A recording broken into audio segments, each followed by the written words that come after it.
Greetings, my friend. Welcome to the secret shop. Hello, everybody, and welcome back to the Secret Shop podcast. I am joined today by Simon. How are you doing? I'm doing pretty well. Thank you very much. And Anger, you are doing very well this week from what I understand. Yeah, I'm doing pretty well. I'm actually really hyped for my own video. Yeah. So yeah, it's Yeah, I saw that. I'm really hyped in general. What is it And, about again? My lips are sealed. Oh. Wait, so when is that coming out? This is a good thing to start with. When is your next video coming out? Because I think people will be really interested in the contents of. We don't even know, but it sounds like it'll be interesting. Well, yeah, it's coming out tomorrow, and just so I don't lead anyone on, it's not about beta or anything like that. It's lore related, but yeah, it's pretty hype. So by the time that this podcast is out, you should be able to close the tab, go over to her YouTube channel, and watch that, and come back. No, watch them both at the same time. That's the secret. That's what you need to do. Okay, maximum content consumption is the goal here. But yeah, check that out. I'm sure that'll be really hype. I look forward to seeing what that actually turns out like. And watch them both at 2x speed as well. Oh fuck, man! Just go full ham. Ooh. I love it. I love it. Okay, so let's get into today's topic. As I like to do always, let's do a little bit of a warm up question for you guys. The question that I always think about as a great way to learn something interesting about somebody is, what is your least favorite movie? What is a movie that you've seen that peeves you off and kind of like lets people know something about you? It's about you as a background of a person. Mine, I had a horrible experience watching Tree of Life. I don't know if you guys ever heard of this movie. It's a really long, artsy film. I watched it with some friends of mine that I didn't know very well at the time, and we were all in the theater, all thinking that we were really dumb, as we didn't know what was going on, but we're all like too timid to say like, wow, this is a terrible movie, we should all leave. And then we left at the end of the movie, we all like left and we're like chain smoking inside, like, what the fuck just happened? so that was my worst movie going experience. What about you? What are you guys? How about we start with Simon? What is your least favorite movie that you've watched? Okay, first of all, I'm actually really into movies. I watch them a lot with a lot of my friends, and I've seen my share of bad movies. Some of them are enjoyable in a bad way, but there's so many in my head right now. At the top of my head, I can tell you what movie I haven't even touched because I know that I will hate it, and that's the M. Night Shyamalan version of Avatar: The Last Airbender. Oh yeah, I heard about that one. Not touching that one. No. Are you an Avatar leave fan? Him alone. Don't you even think it will be good in the what's it called, The Room, in that way that it's so bad that it's good? No, I think no. From what I've seen so far, it will just make me angry, just like Batman versus Superman and The Last Jedi. Those movies have made me angry. No. Yeah, but like, I mean, if you're a big Avatar fan too, it like really tells you, because Avatar is so damn good as a cartoon. Oh yeah. Yeah. So how about you, Anger? What is your least favorite movie? Well, it's not one movie in specific. It's just the entire Marvel franchise that I really fucking hate. I despise it. Despise it, is that the word? Yeah. Because it's so brainless. Like, for example, the most recent Thor film, I couldn't watch it because they sneak in jokes. Okay, so one thing, they can't be serious. They can't make it serious because they sneak in jokes all the time. But it's not funny either because all the jokes are half-assed. Like, they're not even funny. They're just annoying. They're just there to break your concentration and annoy you. And like, it's just pure action with nothing else. And that can be good, but it's not even good action. And you mentioned Batman versus Superman, and I think DC Comics is not as terrible as Marvel. It's still not good, but at least I feel like they have some charm left. But Marvel is just they're purely trying to make money. I know a little about that, but I Respectfully disagree. Yeah, I feel like I've triggered my anger here really well, which is good. So be sure to tweet at her your thoughts about the Marvel cinematic universe. If you don't agree with her for it, I'm sure she'll be loved to get all of those lovely constructive tweets. So with that, maybe she just didn't get that one reference. Maybe tell her about that one reference. You can explain it to her, if I find her on Twitter. Okay, so with that, we are going to launch into the stuff that we have to talk about today. We had a ton of sweet card reveals over the last couple of days. How excited are you guys that we are now in card reveal season? Because I am so fucking lit. I don't even dare to sleep. Oh man, the Artifact Twitter has awoken from its slumber. How exciting. Oh yeah, no joke. I am definitely watching it very closely myself. But we are going to go through the list of the cards that have been revealed as of this recording. There might be some that come out later that we miss. But we're going to start with Tidehunter, which unsurprisingly, this is a hero. This is a big deal of it. And this is a big thick boy, man. This is not messing around. Simon, how about you read the card for us and tell us everything about it? Tidehunter is a red hero. He has 2 attack, 1 armor, and 18 health right out of the gate. He has an active ability. It has a cooldown of 4 rounds. And it's Ravage, his ultimate from Dota. Stun Tidehunter's enemy neighbors this round, and each other enemy has a 50% chance of being stunned this round. So, best case scenario, you get 3 guaranteed stuns, and 50% of the enemy board will get stunned as well. That's a great ability. We've already seen what Fisher can do, and this is huge. Mm-hmm. I mean, this is on the same cooldown, isn't it? Yeah. And it does even more than Fisher. This is a strictly better Fisher. It is the exact same ability, exact same cooldown, but has a 50% chance of stunning things that are outside of that, that's something else. That's quite I'm enthusiastic about that. And another funny comparison is that it's the same cooldown but better. But also, if you look at the stats, right, they have the same attack. Tidehunter has 1 more armor and 7 versus 18 health. Yeah, over twice as much. This is why red is good and blue is bad. Just saying. Yeah. I think the comparison between Earthshaker and Tidehunter really shows what the color identity really influences when it comes to the balance of cards. Well, with this card though specifically, it's interesting because of how much of a meat shield it is. We've talked about this for some of the other heroes that we've seen so far. The Farvahan, the Dreamer, is the one that fell into this archetype the clearest for me. But this is just he is not about getting in damage himself. Like maybe you suit him up with a couple of pieces of equipment, but he just seems to be all in of soaking up a bunch of damage, slowing down what your opponent is doing. Even his ability, like his Ravage ability, plays into that exact same archetype, and his cards too. His signature card plays into that as well. Anger, can you tell us what his signature card is? It's a 1 mana spell that lets you modify a red hero with +1 armor, and you get initiative, which is insane. It's crazy. For 1 mana, you can do you play this, and then you can do something else straight after, or save the initiative for the next lane. So it's super good. Yeah, it's the first card we have seen that actually is able to manipulate initiative, and that's a really exciting concept to me.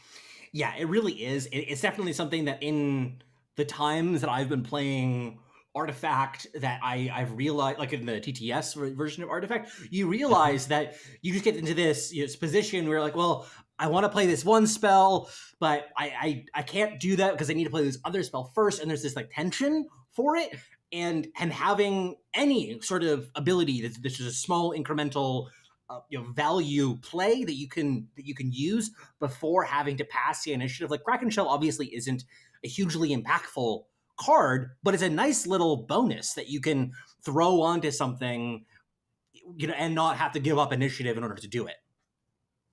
Yeah, and I think one thing, because a lot of people have been talking about this card, of course, and people say, "Oh yeah, +1 armor, that's not so good. What's so great about this card is that you get initiative." Yeah. But I think, like, for 1 mana, giving a hero +1 armor, that is so good. Like, just that in and of itself is so good, and then you also get initiative. It's really value. It's possibly the best spell in the game, if you ask me. I still think that that duel probably right now is the one that I'm counting as one of the best. But like this is I think that this is also a card that is situationally really powerful. It really does feed into specific types of decks. I think that this does so well in something like the red-blue control deck that we saw from PAX, where you have these red heroes, they have a lot of stats, they have a lot of armor. Their goal is to slow the game down, and then you end the game with your later game plays. Because Tidehunter by himself clearly is not going to be actually like beating your opponent in any capacity. He doesn't kill stuff, but he will really slow things down, and that Kraken Shell combining with it, really accentuates that role. Mm-hmm. I mean, you say that you prefer duel, but why not do both? Exactly. Yeah, in a mono red That's deck, the you can have strength of both this. Legion Commander and Tidehunter, and both Duel and Kraken Shell actually only works on red heroes. So another reason to go mono red. You don't need other colors. Yeah, Anger has never needed another reason to go mono red. Give him more. I love it. Yeah, but just for those people who haven't really been able to inform themselves enough about this card, what it really means to get initiative or keep your initiative, it means that you get to play a second card on your turn, or you get to pass instead. And if your opponent has been trying to keep initiative for the next board, you can steal that away from him. Mm-hmm. It's really strong. Yeah, mind games. Yeah, there's definitely a lot of interesting applications for this card. I'm interested to see both how this one plays out itself, and then also what other cards fall under this mold, because it's an interesting mechanic. Because we talked extensively about how interesting initiative is in our testing with TTS, and that this is a defining aspect of the game. So I'm really fascinated to see what other cards fall under this mold. The other thing I was actually going to specifically mention about this is he seems like a hero that is really, really well suited for carrying weapons like and equipment like the Stonehall weapons and items. Because he's so hard to kill, it means that the Stonehall weapons, for those who don't recall, these are the items that gain stats, gain armor, gain attack every turn that the hero stays in the lane. So you get something like the Stonehall Pike on this guy, and I mean, he's not going to be doing very much damage at first, but he's definitely not dying, so he's getting +1 attack every turn. Yeah. I also think he would be good with some sort of cleave and Book of the Dead, since he is going to stay in the same place for a long time, and a lot of creeps are going to die. But yeah, definitely Stonehall Pike would be so strong on him. By the way, just one more detail about all of the cards that have been revealed so far. They actually have a new rarity indicator. Good point. So, have we had a concrete answer yet on exactly what that means? Because it just seems like they just changed the set symbol that was on it, and then these are now representing that's the picture of the bull that comes from the Bronze Legion, and this is just the set symbol now. So they just changed it, right? It looks like it. And I think it's especially interesting because the bull snake emblem is from the Bronze Legion, and that's what artifact is surrounding now, the Battle of Roseleaf with Legion Commander versus Sorrel Khan and Rix and all that. So this means that perhaps the next set, it will be a different battle. It will be completely different from Roseleaf. And I'm really that's something that I actually covered in my very first lore video, and I'm really excited to see that there's actually going to be a visual emblem sort of thing dividing these stories or these progressions of the story. At first, people thought maybe they're already teasing the next set or something, but then I was like, that seems a little bit far-fetched, guys. Let's hold exactly. Here. And then we saw familiar cards like the Stonehall plate with this symbol, and we had already seen another version of that card with the old symbol. So this is simply the new symbol, the new emblem for the base set of Artifact. Yes, indeed. Now, and we have some other lore notes that'll come up a little bit later in this segment. Yes, but how about we move on to the second card, which is Arcane Censure. Anger, can you read this card for us? It's a 4-mana spell, black spell, that lets you modify the enemy tower with -1 mana. Right. And this is one that's a little bit harder to evaluate than Tidehunter, I think. How about, let's start with Simon. What are your thoughts on Arcane Censure? Many people's hot take for this card was that it sucks. It's a 4-mana card and it reduces enemy tower mana by 1. It doesn't seem that good. I understand that. 1 is never a big number and people love big numbers. But I think this is potentially extremely strong, especially once you stack that up on a tower, or maybe reduce the mana of your enemy throughout the entire game. I think that is Simon talking about how numbers don't matter. I think maybe he's projecting, but that's just my opinion. Let's keep it classy, eh? I don't know. This is a podcast about classiness. It's right. I don't think that's our brand. But, it's not our brand, yeah. But I think being able to delay that one big spell by another round, like let's say you have initiative and you know that he's going to try and cast Thunder God's Wrath or Echo Slam, and you can just take that away from him for an entire turn. That is super strong, especially if he hasn't positioned his blue heroes correctly. So with this card, I think that it is situationally powerful. It has to be in a very specific kind of deck in my mind.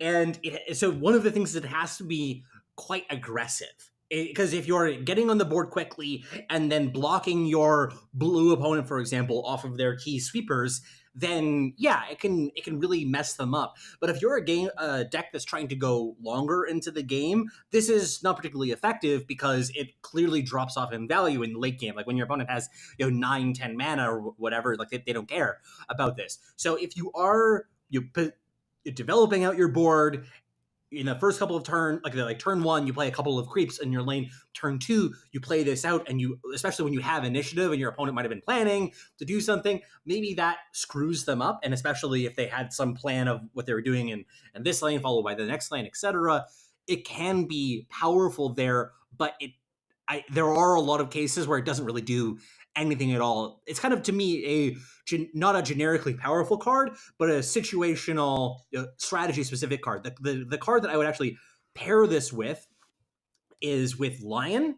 We haven't seen everything about the card. We don't know what his ability is, but we do know that his signature card is Mana Drain, which is a 2-mana black spell that gives the enemy tower -2 mana this round and gives your tower +2 mana this round. If you're kind of pairing these sorts of things together with a bit of a mana denial strategy, this can buy you a reasonable amount of tempo in that first couple of turns. It's not going to matter for the whole game, but you will be able to hopefully catalyze that into a win.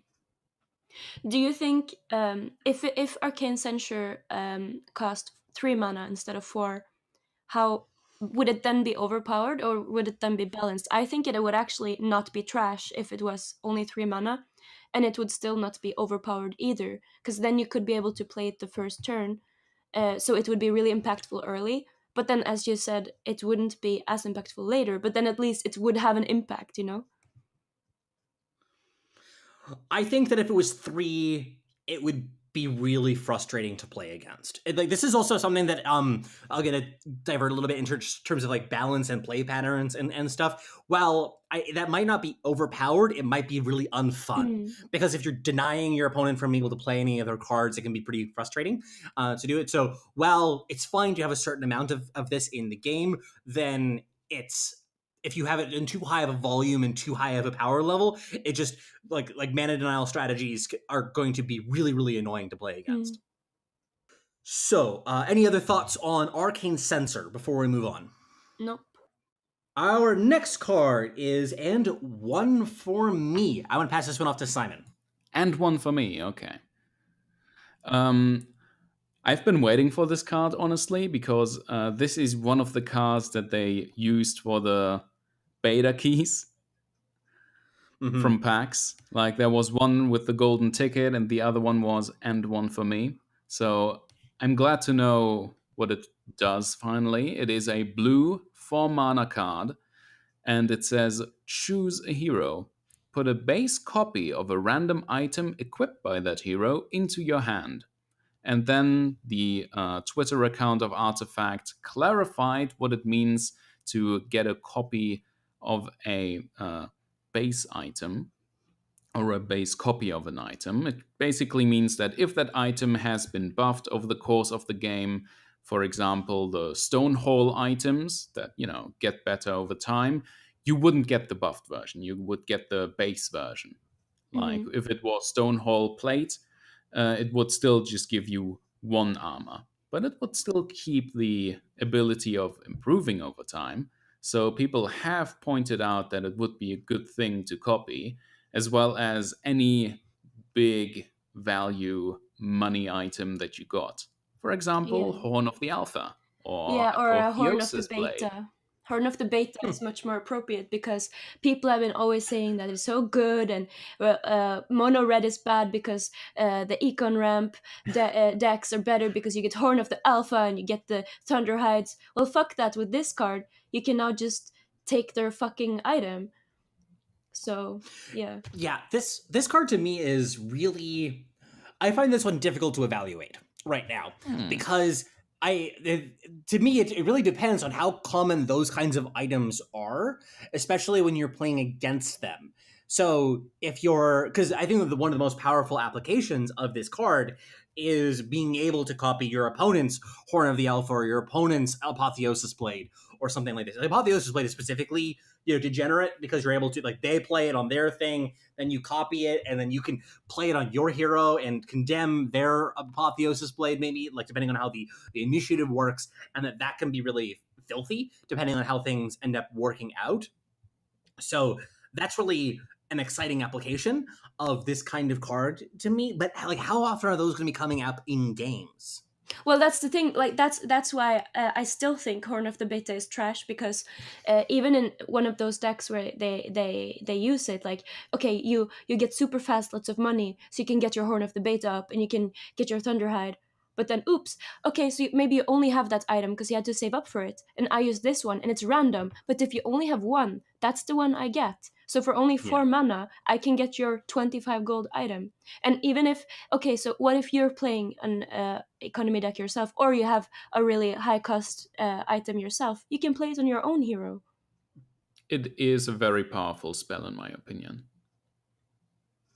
But I mean, like, definitely to me, it's the ceiling on this card is really high. Like, when this card is good, it can be really, really good. It's just that there's going to be a number of situations where it's going to feel really clunky and awkward. I mean, it feels like a good card to have access to in certain kinds of blue decks because it gives you something of a counter to something like an Econ Ramp deck, but I'm not really seeing something yet for it that makes me see, like, yes, I definitely want to include this in such and such kind of deck all the time, when instead I could just be playing, I don't know, like an Annihilation or something else that's just, de facto powerful by itself. But one thing I've noticed playing TTS is that decks that have blue, like for example the control deck, they don't get much money early. Like, for example, Mono Red and Econ Ramp, anything with black, get a lot of money and items quickly, but blue suffers really early. So then you can use this and get the free item, even if it's just a shitty low-cost item. That's not the best situation, but it's still better than having nothing. So I think it's very good that it is a blue card. I'll be honest, I would put this card into all of my decks because it makes it so adaptable. Like, even if your opponent suddenly pulls out a super powerful item card that you did not expect, or maybe they get something really cool from the secret shop, you can just copy that and take the wind out of their sails pretty much. I guess I just worry about the downside of having, a couple of these stuck in your hand, and you're like, especially if you're in a blue mirror, like neither of you are. Maybe it's Yeah. time to man up, Neon. Maybe it's time to man up. Yeah, put in those 25 gold items for myself. I see. Okay. What about this? Okay, what about a blue black econ ramp deck? Okay, so you have the black money cards, and then you have this, so you get enough money yourself to get Apotheosis Blade or Horn of the Beta, and then you copy your own card. You don't have to rely on the enemy getting it. Yeah, give that CM an Apotheosis Blade. Yeah, exactly. Okay. I mean, sure, that these are possibilities. This is a lot of things to line up. I guess that I am really worried about having cards in my hand that don't do anything, because this is you kind of like if you're playing 3 copies of this card, you draw multiple of them in the early game, it's going to feel horrible. So I mean, I'm not saying that there's no applications for this card. I'm interested. This is a card that I definitely want to play with and test in order to evaluate it. It's just that as of right now, I'm definitely not going to be saying, yes, I definitely want to include this in my decks.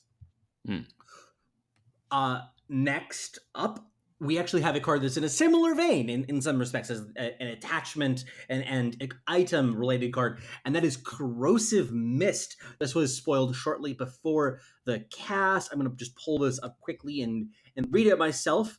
It is a 5-cost green spell at rare, and it says condemn all equipped items. Now, it should be noted that this is for both sides. It takes away all items for both your heroes on both sides of the field, not just your opponent's stuff. So it's a symmetrical effect in that way. This is a card then that is great at hosing your opponent's stuff if you're playing a deck that doesn't have a lot of those your gold intensive, your gold generating sort of effects, because your opponent plays their items on their heroes, and then you're able to just mess them all up. Simon, what are your thoughts on this card? I really like it because it gives you a chance to get a clean slate, so to say, especially if your opponent has gotten like a lot of momentum with their gold over the first few rounds, and they've beefed up a couple heroes, and you can just melt all of that away. Of course, that is, proposing a scenario where you do not have any high-value items. But the whole point is that it basically changes the net worth of each side. So if used correctly, you can really take away a lot of momentum from your opponent. And I'd like to point out one little interaction. We know already that items that give you health, if those are condemned or otherwise destroyed, and the reduction of that health and those items are the only thing that keep those heroes alive, like let's say they have 3 health and they have an item that gives them 3 health, and that item is destroyed, that hero dies. Wow, that's actually a really good point. I didn't know that. So you can actually... Corrosive Mist is not only for blank slate that lane, not just destroying items, but it can also kill heroes if used correctly. It is a really powerful item because it does a lot of different things. Anger, what are your thoughts on this one? Well, I think it's interesting that it's green, and I think it could be really good where in a situation where you have very wide boards, because maybe if you're against an enemy that doesn't have that, and they have more powerful heroes and more items, whereas you have more creeps and stuff like that, then it could be really good, because then you could still keep your same, like you could be just as powerful as you were, but the opponent loses all his items. I don't know. I don't really know. But like I'm not sure if I haven't really made up my mind yet. See, I think that this is a card that definitely has these situations where it's really going to be amazing. It's something that like playing against you specifically, when we play a lot of our games, there was with the game that we were playing yesterday, by the mid game, I think that her item deck was empty. She had bought up all of her stuff. I was messing around with a Meepo deck, and by the way, if people haven't tried it out yet, Meepo, like you need like some 200 IQ bullshit to get this guy to work. He is like he's interesting. He's really seems to be powerful from what I was trying out. He is really hard to play properly because if you don't play him properly, he chain feeds, and we're not totally certain if this is how the rules work. But how we were playing is that when one meepo dies, and all of them, therefore all the meepos die, they get gold for all of them. Just given our understanding of the rules, that's what makes sense. So you have two meepos, one of them dies, then your opponent gets 10 gold. So it didn't take very long for chain killing all of my meepos that Anger had just a ton of gold, bought out her entire item deck, and if I had something like this Corrosive Mist to undo all of it, and it was all like Stone Hall stuff too, which had given it like 5 fucking armor or whatever, and so I couldn't do any damage. Corrosive Mist undoes all of that, and maybe it allows me to get back into some of those games. I think at one point I had 3 or 4 heroes in the same lane that all had items in all 3 of the slots. It was, so that would have been so fucking good in that situation. And they were all surviving off of the Stonehall cloak health. So like Simon said, they would probably die from the Corrosive Mist. Yeah. I'm very interested to know what the lore behind this card is. What area of the world has such a mist? That poor Bronze Legionnaire on that card art. Maybe Necrophos. Perhaps. Okay, next up, we have the last of the new cards that we have spoiled right now is Champion of the Ancient. I'm going to pull this one up because I think it's an interesting... This is my favorite so far. This is your favorite so far. How about you take it then? All right, then. Champion of the Ancient is a 7-mana green creep card. And it has the following effect. A play effect. So this happens when it gets played, obviously. Modify Champion of the Ancient with +1 attack, +1 health, and +1 cleave for each enemy on that board. That's absolutely huge, especially considering that he already starts with 2 attack, not much, but 6 health. That's okay for a creep, even though that's a pretty high mana creep. Basically, I believe that's the exact mana count for Thunderhide Pack, isn't it? Thunderhide Pack is an 8. Oh, there you go. But still. So this creep goes really hard against any deck or any board where the opponent went wide and they flooded the board, because he gets such a huge buff from the enemies. For each of them, he gets an attack, health, and cleave. Mm-hmm. That is absolutely huge. He can become an absolute monster if played at the right time in the right lane.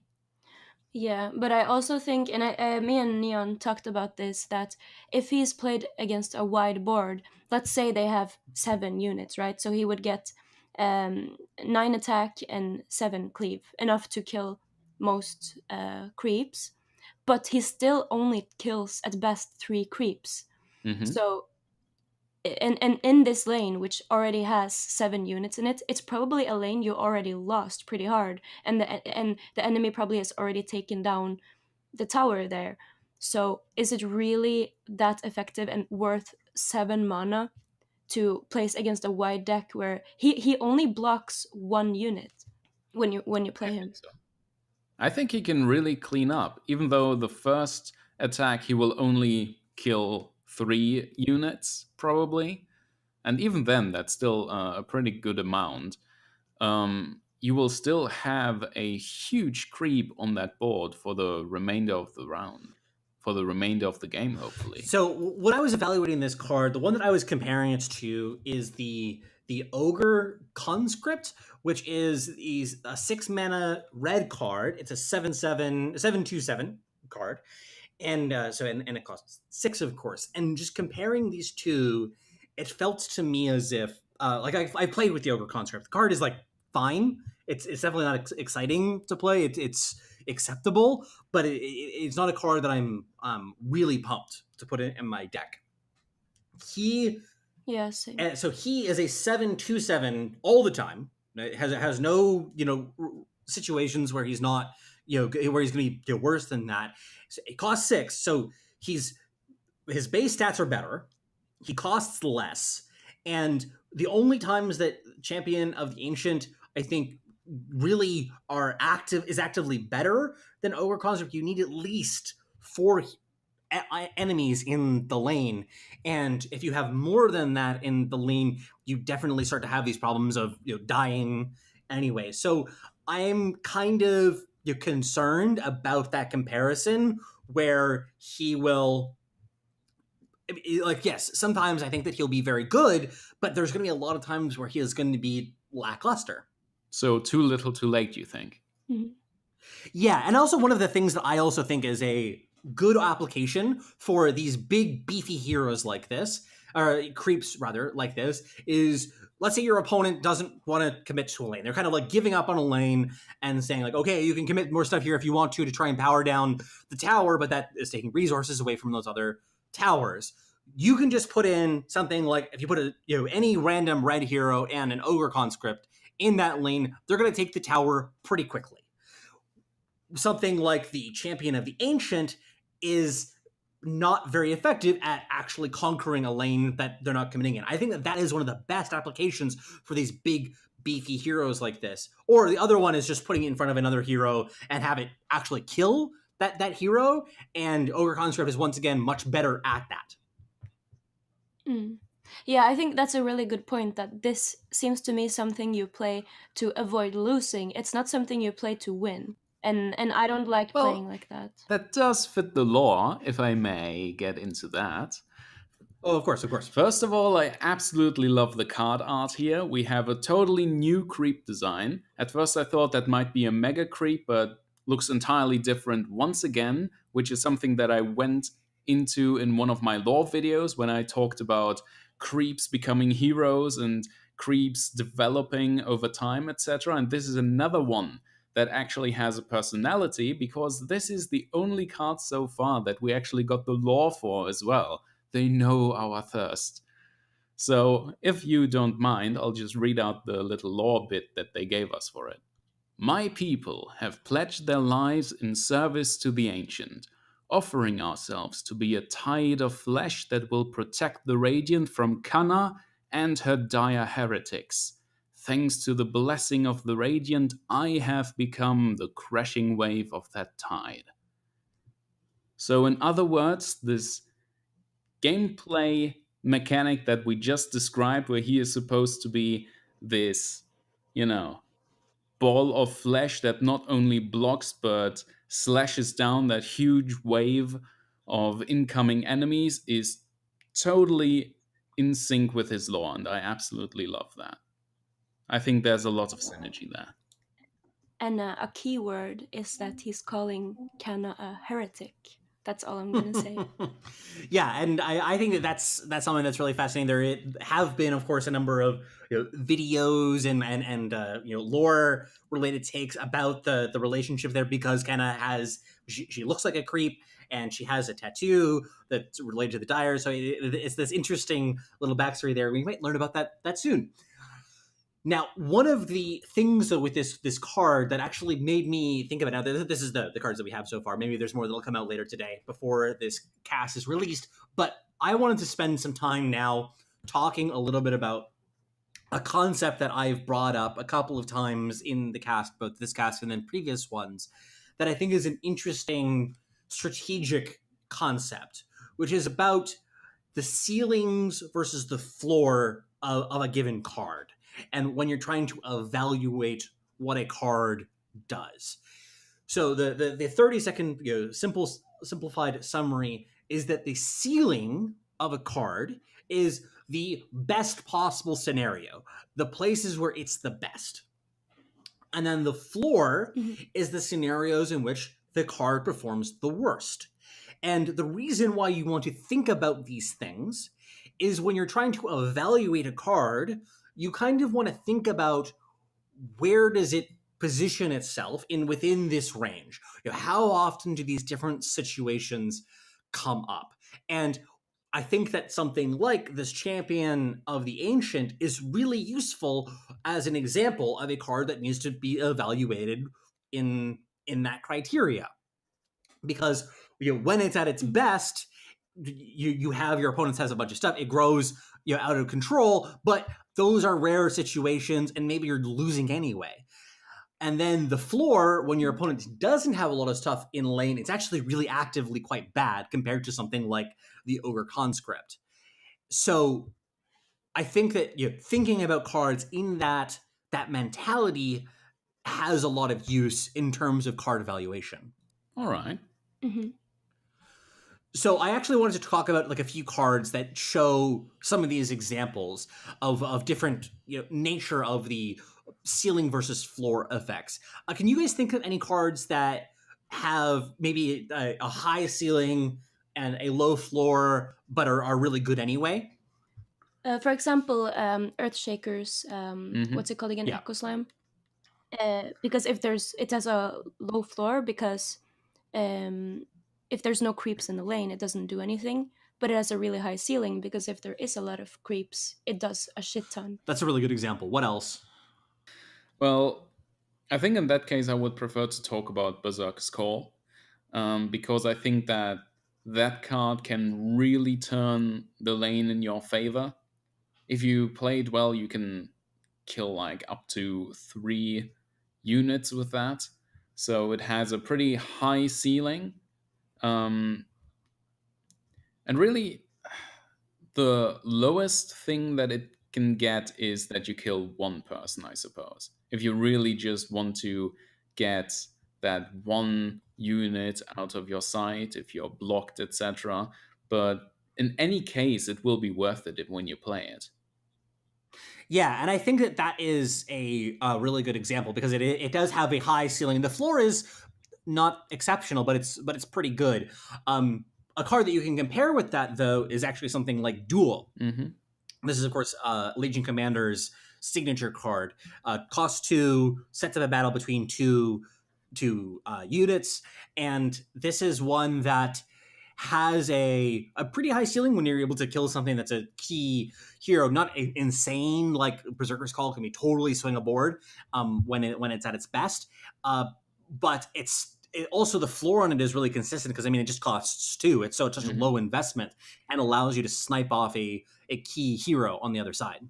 I think it's also worth mentioning that Berserker's Call is based on positioning because it's really just about that red hero and its enemy neighbors, while Duel is pretty much just picking 2 units on the same board and they just duel each other. It's not based on positioning at all. So you can just pick something off in spite of its position.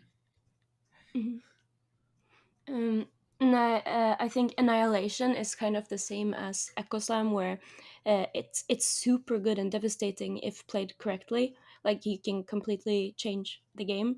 But if you don't use it correctly, and since it has such a high mana cost, and you can fuck up yourself with it, it's also a good example of high ceiling and low floor. Yeah. But in a way that's actually good and worth it, because even if you destroy your own units, sometimes you have to do that to get rid of a really powerful enemy lane. Yeah, exactly. And I think there are also a lot of cards, though, that do have this high ceiling and a low floor effect, but that's actually really not nearly as worth it. I think a good example of this is something like Divine Purpose. This is the 7 mana green card that gives one of your units invulnerable to damage, immune to damage. And this is a card that, yes, there are situations in which you can put that on a given creep or a hero and really mess up your opponent's strategy, but it has a lot of problems where it costs so much, and even the ceiling on it of like when is it actually its best, it doesn't really win you the game exactly.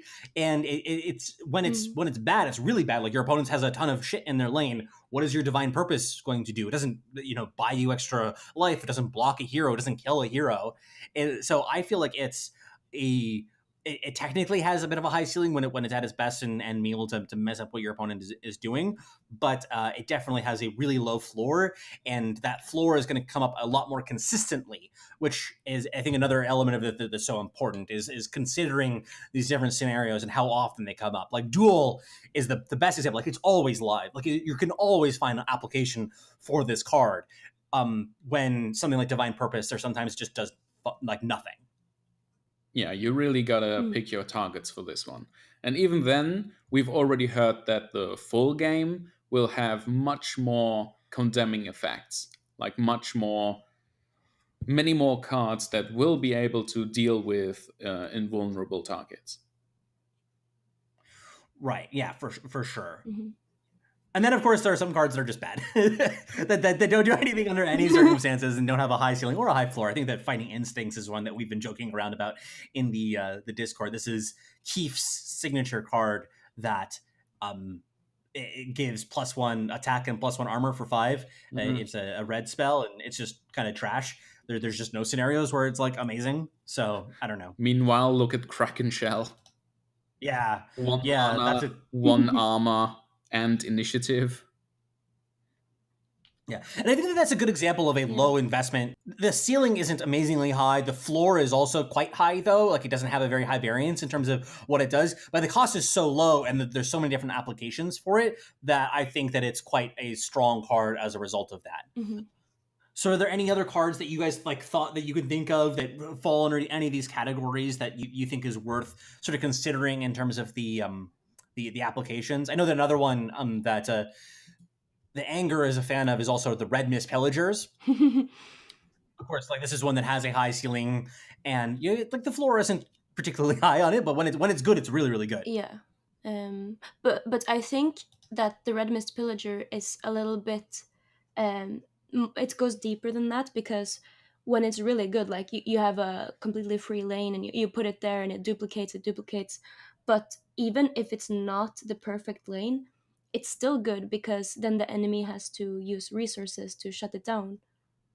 So I don't think the floor is super low. It's definitely not really high, but it's not super low either. I think an interesting card to think about is one of the new ones that we've looked at just now, which is Corrosive Mist. It is kind of similar to Annihilation in a way, except, for items. So you better know what you're doing with this card and destroy your enemy's net worth on the heroes rather than your own. And I think that Corrosive Mist is a really interesting one, because the asks in this are significantly different. So for Annihilation, like, every deck plays units in the sense that you have to play heroes. Even if you're playing no creeps in your deck beyond that, you have to play heroes. So Annihilation, and you have to have a blue hero in the lane in order to just cast Annihilation. So it's always going to be killing some of your own shit. You just have to engineer the scenario where it's killing more of your opponent's stuff than it is your stuff. Yeah. For Corrosive Mist, you can set things up where your opponent has a lot more stuff in the lane than you do, but they won't necessarily have a lot of more stuff in the lane. I think that you still have a very similar effect, as you're saying. It just requires a little bit more finesse and strategy to set it up at its optimal value. I think this card is pretty hard to use, honestly, but we'll have to see in practice somehow. But I mean, like, the ceiling on this one is, though, like, absurd. Like, especially if your opponent does something like play Horn of the Alpha, and then before they have the chance to activate it, you use something like Corrosive Mist. That's, like, backbreaking. Yeah, that really hurts. Yeah, I'm about that. Man, the gold impact of that is just so huge potentially. It is. This is something, though, that I need to think a lot more about, and I've been thinking a lot about already, which is just gold as a resource and items as a resource in the game. Because this is, I haven't encountered any other game in which you have a card game in which you have this other resource system that's layered on top of the mana system and then the cards, and you have to factor it into how you're using your heroes and how you're spending your cards. It's really fascinating. It is, yeah. Artifact is very unique in that respect, and I'm sure that it will take people by storm once it's out and people actually understand what kind of game it is. Indeed. Any other thoughts on any of that? I don't think so. Okay, so with that, we are going to plug some stuff on our way out the door. It's been lovely to have both of you. I have a really cool video that's coming out and a article that's coming out by the time this is going to be showing up on the YouTube channel. Be sure to check that out. It's not related to Artifact. It's not even related to Eternal, the other game that I do. It's related to an entirely different game, so I'm not going to spoil that. But check that out, and I think that'll be really interesting for a lot of you. Simon, what's up with you? Well, we have a couple things coming up on the Artificers Guild. There's, of course, more heroes to come, maybe even more than you know.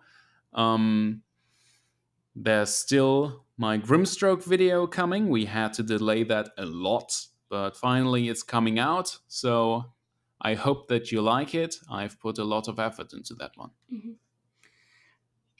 And of course, Inger can't tell us very much about what she has going on, but you should check it out. Yeah.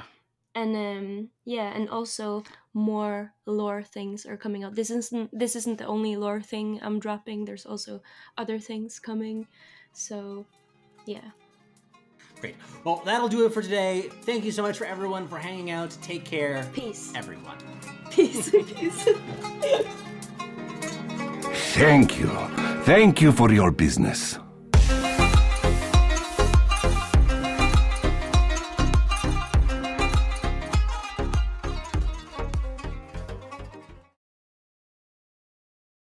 Some people have been complaining that my P's are too P, and so I ordered a pop filter like a week ago, but it hasn't arrived yet. You're just too poppy. There's too much popping. Too much popping. Have I been popping too much, or you can never pop too much?